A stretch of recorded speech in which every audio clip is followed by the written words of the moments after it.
Mr. Speaker, I ask unanimous consent to revise and extend my remarks. Without objection. Mr. Speaker, I'm shocked at the shock. I can't believe that we are here and people are shocked.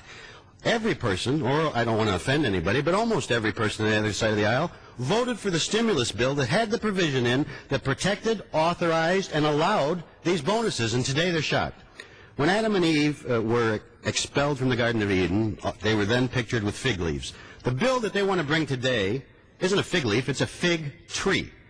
Now, Ross Perot, when he ran for president in 1992, he talked about the giant sucking sound. Well, today there's another giant sucking sound going on in Washington, D.C., and that's the tightening of sphincters on both ends of Pennsylvania Avenue as people are having to explain who put into the stimulus bill this provision of law. And specifically, it's Title VII, Section 111, Paragraph 3, little I, that basically said that the bonuses that were paid out that people are shocked about today were protected and would not be touched. Now, I think people have to man up around here and admit responsibility, and I am happy. Mr. Speaker, how much more time do I have? Minute and a half. I'm happy to yield my minute and a half to anybody on the other side of the aisle who can tell us who was in the room, who took out the Wyden-Snow amendment that prohibited this executive compensation and inserted Section 111, subparagraph 3, little I.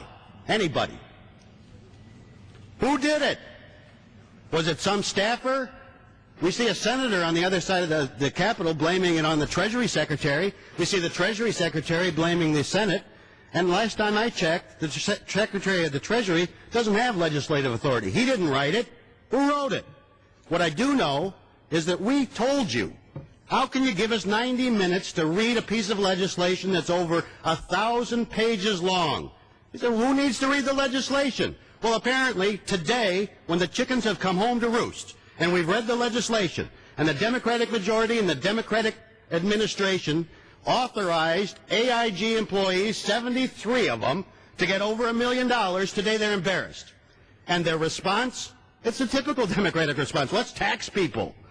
It's unconstitutional what they want to do.